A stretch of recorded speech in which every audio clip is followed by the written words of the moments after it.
Multi-21, c'est... Yeah, Multi-21. Bonjour à tous et bienvenue dans un nouvel épisode des Histoires du Père Attard. On continue notre série sur les escrocs. Je suis encore en compagnie d'Aurélien Attard. Aurélien, comment vas-tu ? Bonjour Clément, bonjour à tous, ça va très très bien aujourd'hui. Et aujourd'hui, on va parler d'une écurie qui est chère à ton cœur, Andrea Moda. Alors, avant toute chose, vous le savez sans doute, Aurélien est l'auteur du site Formule Moyen. Et on va vous mettre l'article sur Andrea Moda qui est extrêmement bien écrit dans la description. Mais on va en parler aujourd'hui de cette facétieuse équipe italienne. Alors, par où commencer, Aurélien, avec Andrea Moda ? Andrea Moda, c'est un petit peu le cadeau qui ne s'arrête jamais. Quand on pense que c'est terminé, mais il y en a encore. Donc, écoute, je te propose d'évoquer le début, 1991, fin 91, avec la fin de l'équipe Coloni. Alors, effectivement, cette équipe italienne, elle aussi, des voitures rouges, si je me souviens bien, les Coloni, doit s'arrêter en cours à cause d'un manque de liquidité. Ça arrive souvent, on ne va pas mentir, dans le monde de la F1. Et arrive un jeune homme, alors à l'époque, c'est assez facétieux, quelqu'un qui a fait fortune dans la mode. On verra plus tard que avec l'ami Flavio Briatore, on peut réussir en étant arrivé à la mode, mais ce jeune garçon, c'est Andrea Sassetti, personnage déjà facétieux. Oh, exactement, c'est très joliment dit. Oui, donc Coloni est en fin de vie, a plus d'argent au final et est obligé de vendre. Et donc c'est un certain Andrea Sassetti qui se porte acquéreur. Et Sassetti, il n'a pas vraiment grand-chose à voir avec le monde du sport automobile parce que c'est un créateur de mode à la base, me semble-t-il, était spécialisé dans le cuir et dans les chaussures en tout genre. Bon, ça peut arriver, écoutez. Et donc, ce brave Sassetti, il rachète Coloni et il essaye de les faire courir en 1992. Sauf que, petit problème, ce brave Sassetti essaye d'échapper à une caution de $100 000. Il oublie de déclarer à la Fédération internationale du sport automobile, la FISA, que Andrea Moda est une nouvelle équipe. Donc évidemment, il paye pas. Premier rendez-vous de la saison en Afrique du Sud, il se fait pincer justement parce qu'il paye pas et l'équipe est exclue. Alors ça, évidemment, les pilotes qui ont été recrutés par Sassetti, à savoir Alex Caffi et Enrico Bertaggia, ils sont vraiment pas très contents d'apprendre que leur patron emploie des espèces de combines complètement fumeuses pour éviter de payer la FISA. Et justement, ils partent FISA et ils quittent l'équipe avant même d'avoir disputé une seule course pour eux. Donc déjà, départ complètement ubuesque. Effectivement, et pourtant, Sassetti persévère et essaye d'entrer tant bien que coûte dans le championnat du monde de Formule 1. Oui, en même temps, il a racheté Coloni, une bouchée de pain, certes, mais bon, il a dépensé des sous pour acheter Coloni, donc il insiste. Au Brésil, course suivante. Cette fois-ci, tout est bon, mais il manque les châssis d'Andrea Moda ne sont pas encore prêts. C'est-à-dire que en Afrique du Sud, il y avait les vieux châssis Coloni, et au Brésil, il les a pas fait courir. Il attendait ces nouveaux châssis préparés par Simtech, d'ailleurs qu'on salue très bas. Sauf qu'ils n'étaient pas prêts. Et qu'est-ce qu'ils font, Andrea Moda, pour éviter de payer une amende pour non présentation? Ils embarquent 2-3 pièces, genre un aileron avant, 3 pneus, enfin vraiment un truc improbable. Ils arrivent au Grand Prix et ils disent à la FISA, écoutez les mecs, on a juste ça, on n'est pas en mesure de monter une voiture, là on est désolé, si émis, et donc ils échappent à la sanction financière. Sauf que entre temps, les pilotes ont changé. Donc comme dit précédemment, Bertaggia et Caffi ne font plus partie de l'équipe. Et les nouveaux pilotes sont Roberto Moreno, qui est un petit peu un vieux de la vieille, et Perry McCarthy, qui est l'inverse, c'est-à-dire un jeune aux dents longues. Sauf que Bertaggia, il est parti, mais il essaye de revenir. Il va voir Sassetti, il lui propose de l'argent, il lui propose beaucoup d'argent pour piloter l'Andrea Moda lors de la course suivante si elle est assemblée. Sassetti, il est d'accord, bien sûr, il refuse jamais de l'argent. Sauf qu'il a effectué tous ces changements de pilote au bout d'une course au final. Il faut savoir qu'en Formule 1, vous pouvez changer vos pilotes, certes, mais il y a une limite de changement à faire. Et en changeant son duo de pilotes au bout d'une course, Andrea Moda a fait tous ces changements. Donc c'est impossible que Bertaggia pilote pour Andrea Moda en 1992. Par contre, si Perry McCarthy venait à quitter l'équipe de son propre chef, alors voilà, la porte est ouverte. Du coup, pendant tout le reste de la saison 92, et on en parlera tout à l'heure, Sassetti va tout faire, et c'est fantastique, il va tout faire pour pousser McCarthy à bout et le faire quitter l'équipe. Et donc le pauvre Perry McCarthy se retrouve tout seul dans une écurie qui ne cherche que les dollars d'Enrico Bertaggia. Oui, exactement, oui. Et donc du coup, pour ce pauvre McCarthy, ça va pas être une partie de plaisir cette saison 92. Par exemple, on lui file un matériel complètement passable pour se qualifier. Ça ne marche pas, bien sûr. Il y a cette petite histoire qui est vraiment fantastique. En Grande-Bretagne, chez lui, à domicile, on envoie McCarthy en piste avec des pneus pluie alors qu'il fait extrêmement beau, il fait sec.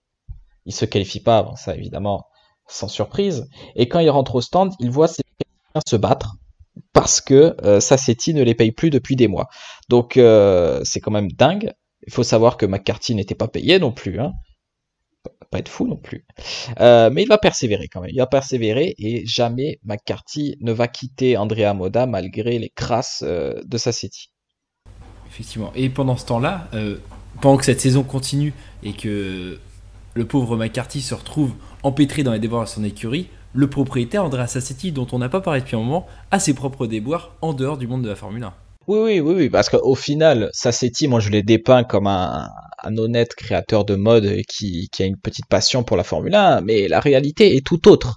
Alors, entre deux grands prix, on brûle la discothèque de Sassetti, parce qu'il a une discothèque. Pendant que Sassetti est présent sur les lieux, justement, il y a un sniper qui lui tire dessus à plusieurs reprises. Sassetti n'est pas blessé, fort heureusement. Mais il va arriver plein d'histoires dans le genre à Sassetti en 92, et justement des histoires qui vous font dire ce mec, non, il n'est pas que créateur de mode. Et en effet, si on s'y penche bien, on décerne quelques liens vite fait avec la pègre italienne. Donc évidemment, ça coince un petit peu. Et alors là, on n'a pas parlé de l'épisode du Grand Prix du Canada où Sassetti nous fait un coup assez exceptionnel aussi. Oui, alors le Canada, c'est vraiment fabuleux. Quoique, c'est pas vraiment de sa faute. Enfin, ça, c'est ce qu'il prétend. C'est-à-dire que, entre le Grand Prix du Monaco et le Canada, comment dirais-je, le matériel des équipes est acheminé par avion, voilà, entre l'Atlantique. Et, sauf que, on arrive au Canada, tout le monde a son matériel, sauf une seule équipe, Andrea Moda. Sassetti, il va voir les autorités compétentes et il leur dit, bon écoutez, vous n'allez pas me croire, mais dans l'avion, il y avait mon matériel, l'avion a été pris dans une tempête, le pilote, il a dû lâcher du lest, manque de bol, c'était mon matériel. C'est assez peu croyable, mais pourtant c'est sa version des faits. Et encore, il avance que dans le même avion, il y avait des caisses de l'équipe McLaren, mais que, étrangement, celles de McLaren sont arrivées à bon port. Et donc du coup, en plus de dire que ces caisses ont été lâchées par le pilote, il accuse les dirigeants de la Formule 1 de essayer de le faire quitter la Formule 1 avec des coups bas. Et donc un de ces coups bas, c'était de lâcher volontairement les pièces d'Andrea Moda au-dessus de l'Atlantique. Bon, ça évidemment, c'est assez fumeux. Mais bon. Toujours est-il que Brabham, qui était motorisé par Judd, tout comme Andrea Moda, prête assez candidement des moteurs à Andrea Moda, mais bon, ça ne va pas les aider à se qualifier. Une nouvelle fois, ils se retrouvent non préqualifiés. Et alors là, on se dit, en revenant sur les terres européennes après ce Grand Prix du Canada, en revenant en Europe, qui commençait par ce Grand Prix de France, que, eh bien, de l'Italie natale de cette écurie à la France, le chemin allait être beaucoup plus court, et forcément, puisqu'on n'allait pas prendre l'avion, on n'allait pas larguer des caisses dans la mer. Et pourtant, est-ce qu'Andrea Moda est arrivé sans encombre à Manicourt ? Et non, bah écoutez, ils accumulent la malchance, on peut le dire, parce que à la course suivante en France, grève générale, grève des routiers tout autour du circuit de Manicourt dans la Nièvre. Et encore une fois, toutes les équipes parviennent à se démerder pour arriver sur le circuit malgré le barrage sur les autoroutes, toutes, sauf une, Andrea Moda, une nouvelle fois. Sassetti, il va voir Bernie Ecclestone, il lui dit oh, écoutez, j'ai eu un problème, mes voitures ne sont pas arrivées à temps sur le circuit. Bernie Ecclestone, il dit ok, d'accord, mais bon, c'est pas de mon ressort, ça, faut plutôt aller voir la FIA. Évidemment, Sassetti n'est pas allé voir la FIA et il se mange 400 000 $ d'amende dans la tronche. Et alors à partir de là, donc on a l'épisode de la Grande-Bretagne comme tu nous as raconté avec le pauvre McCarthy qui est en pneu pluie sur le sec. Et puis en Hongrie, eh bien cette fois-ci on envoie McCarthy rouler très peu de temps avant la fin de la séance. Oui, alors toujours pendant la séance de préqualification et toujours avec ce pauvre Perry McCarthy. Alors tandis que Moreno est sur le circuit en essayant tant bien que mal de se qualifier, on prépare la voiture de McCarthy. Et un petit peu à la manière de Ferrari cette année en F1, bah on l'envoie en piste légèrement trop tard. C'est-à-dire que McCarthy, il se présente à la fin de la pit lane du circuit de Hungaroring avec 45 secondes au chrono avant la fin de la séance. Donc vous faites rapidement le calcul, un tour du circuit de Hongrie c'est quoi 1 minute 30, 1 minute 35 à peu près. Donc évidemment en 45 secondes on n'a pas le temps de faire un tour de circuit pour couper le chronomètre et signer un temps au tour. Donc une nouvelle fois McCarthy est non qualifié, une nouvelle fois il persévère et il reste chez Andrea Moda, sauf que cette fois ça commence un petit peu à se voir. Et la FIA va voir Sassetti entre quatre yeux et il leur dit bon écoutez les gars, vous faites ce que vous faites, mais McCarthy, vous le laissez tranquille, vous lui donnez du bon matériel, vous le faites sortir à temps, parce que sinon on vous tombe dessus et vous mangez une pluie d'amende. Et lors du Grand Prix de Belgique, mais je te laisse poursuivre. Non, je te laisse engager sur ce formidable Grand Prix de Belgique. Je suis lancé. Grand Prix de Belgique, la course suivante, au final, a pris une petite pause estivale.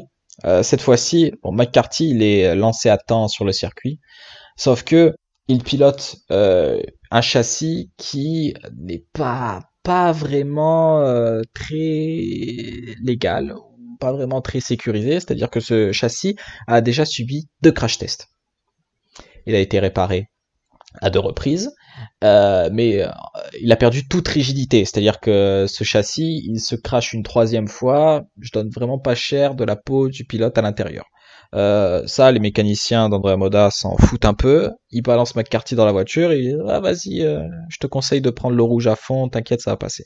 Non, ils n'ont pas dit ça, bien sûr, je plaisante, mais ils l'ont quand même envoyé en piste avec un châssis complètement pourri. Fort heureusement, McCarthy s'est pas sorti, il s'est pas qualifié non plus, mais malheureusement c'était la dernière apparition d'Andrea Moda Formule 1. Effectivement, puisque avant d'avoir la chance de pouvoir continuer, de terminer la saison et d'arriver sur ses terres pour le Grand Prix d'Italie, à 3 courses de la fin, terre d'Andrea Moda, eh bien la FIA prend une décision unique dans l'histoire de la F1.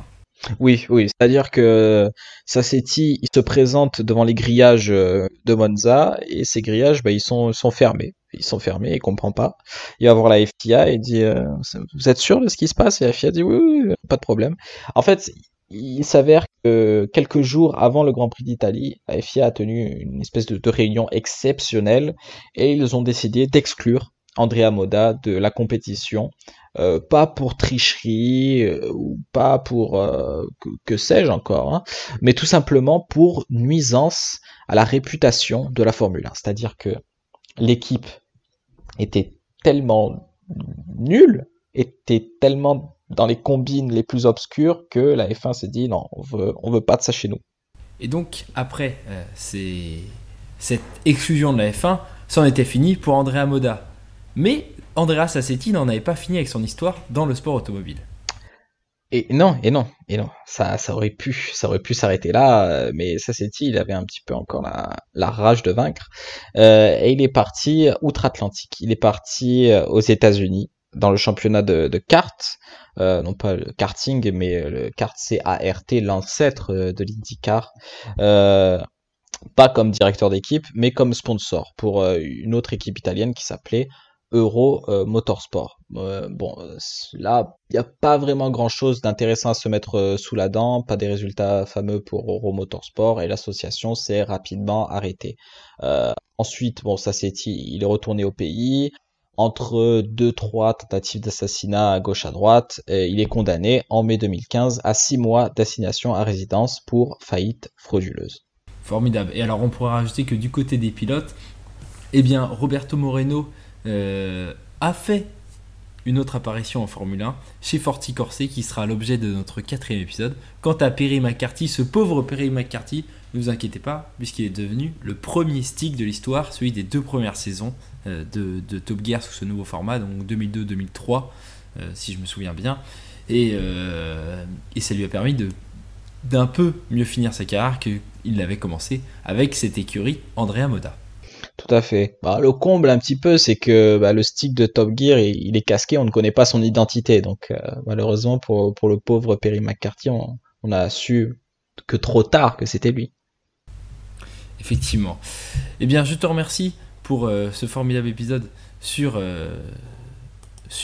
Andrea Moda et Andrea Sassetti, escroc parmi les escrocs, champion parmi les champions, artiste parmi les artistes, que sais-je encore comme superlatif à utiliser pour Andrea Moda qui aura été une des écuries marquantes de l'histoire de la F1. Et on se retrouve bientôt pour le 4e et dernier épisode de cette magnifique série des escrocs en F1. Merci Aurélien. Merci à toi et salut. Salut.